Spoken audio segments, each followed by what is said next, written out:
Just kidding, sorry. Welcome back to another Blunt Talk with Shane Alexander. Hey, what's good, everybody? Hope you're having an awesome day, awesome week, awesome month, awesome year. Whatever it is, I hope it's awesome. Awesome. Today, let's see. Updates on anything. Getting top surgery fairly soon. Fairly. Not very, fairly soon. Which is okay with me. Also, I am getting my testosterone prescription upped. Everybody starts out on a certain amount, you know what I mean, medically wise, and just to make sure your body can function with it and keep going, blah, blah, blah, blah. And obviously, mine is taking to it very well. So I'm getting my testosterone medication upped a slight bit. It's not a slight bit, it's a pretty good amount. So we'll see. We'll see how it affects me and changes and stuff like that. But today, what I wanted to make this video about was anxiety and depression, which probably most of the people that end up watching this video can relate to it because you either have it or you know somebody that got it. It's a very common, those things are very common for people to get and have. As well as other things, I guess, on the planet. I don't know. But I was not technically diagnosed until hitting about 26. So I have I call it the Kanye West story, where you didn't know what was wrong, you just knew something was wrong. Um, how can I explain it? When I was younger and stuff like that, it might sound funny, but the simplest things like having to call an operator, that's how old I am. That's sad. Anyways, calling an operator or calling like the Metrolink line just to talk to somebody to figure out what was going on, that would just send my stomach through like loops. I did not, just the thought of it, I didn't want to deal with it. I don't like meeting strangers. And people were like, well, how are you going to get friends? People always tell me that I'm so social. No, I'm not. I just mimic what I know and mimic what I see other people doing, and then I just end up doing it better or making a joke out of it because to them it's a joke, but to me, I'm being very honest. I mean, yeah, 9 out of 10. I even say that to my family, being very honest. Since taking the testosterone, this is an update. I've noticed that I'm more blunt and short with things. Blunt talk with Shane Alexander. More short with things and not really nitpicky on conversations. You know, when people say something weird, I used to want to say something back, but now it's like, whatever. You know, that's your belief, that's your cause. I don't know. I don't care. I'm pretty sure that has something to do with the testosterone because, like I said, my anxiety used to be through the roof. Now I'm slightly more chill and laid back because of the nonchalantness I'm guessing the testosterone is giving me, or laziness to a chick. I don't know, but I just feel like it's unnecessary or superfluous for me to have a comment to say back every time somebody says something to me. Unless they're being really serious and really want to answer, I just stand there and look at it now. So that has helped me with my anxiety in some points, some bit. I still get it when I have to deal with family situations or something like that, or anything that's just serious, like serious and it's right then, like even if it's a time matter, if you want me to be somewhere at 1 o'clock and I'm having to deal with somebody until like 12:30, I know it's 30 minutes for me to still get there, but I feel like I'm gonna be late. I feel like that's not enough time. I need to go when I want to go, not when someone else is done and something. You know what I'm saying? Like you know what I'm saying?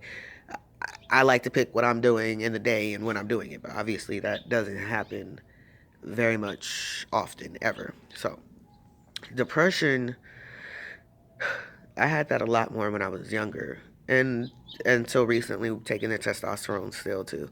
But I found that the pills that they put me on for depression actually cause more depression and random thoughts and things that just you don't want. When you take medicine, you don't want to get worse.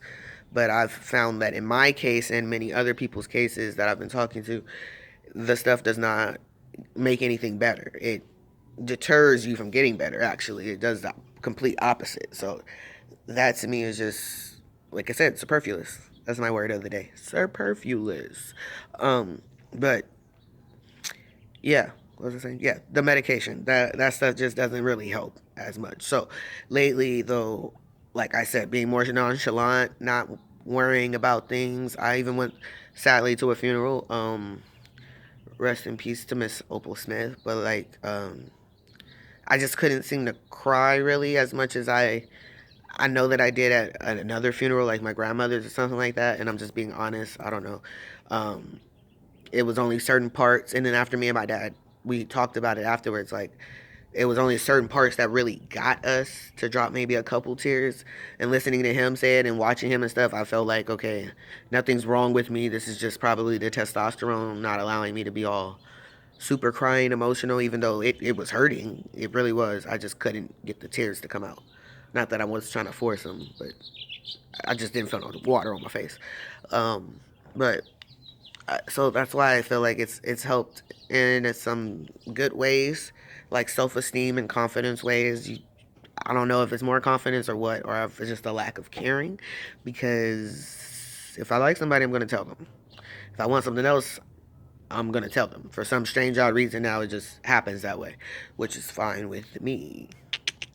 Um, but yeah, just the anxiety and the depression, just having it and finding something to help calm the triggers. And people with anxiety and depression, you understand what I'm saying.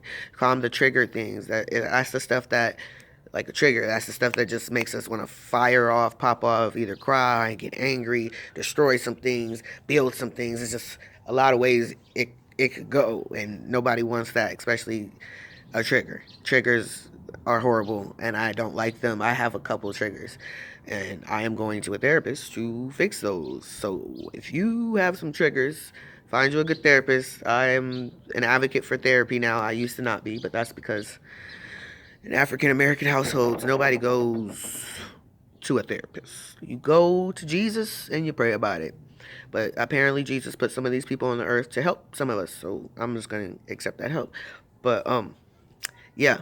Seeing a therapist for that, for triggers. Triggers, triggers, triggers. I completely understand when I read a story in this little uh, thing that I follow, like seeing the person have to say like this is a trigger warning before they can even get it out, because there's so many people that might have that same trigger. It lets you know that you're not alone. That's the whole point and basis of this. You're not alone. I'm going through it, even if it's not as heightened as it was. I'm still going through it, and I went through it, so I understand what you're going through. I completely relate. You relate to me. I relate to you. That's just how we do. Bam, bam, bam. But if you ever need to talk about it or something like that, always reach out. Don't feel like you're alone. Like I said, reach out. Reach out and touch somebody's hand. You know the rest if you've been in a church. But that's the basis of my video today. And the fact that I'm still adorable, my mustache is growing in, and I just can't wait for this testosterone new up to the up. You know what I mean? That's what I'm most excited about. Keep showing you guys my muscles, cause Lord knows, like, bro, I've been in the gym working hard, working real hard towards this. So I'm just excited. And super update before I go, I can move my pec muscles now. Who knew I had pec muscles? So when I get my chest done, oh my god, I'm gonna be able to move my chest already. That's the best thing ever. Oh, it's awesome. Anyways, thank you for joining me. Please subscribe and like everything down there. And I will definitely get back to you guys very soon. Have a blessed day.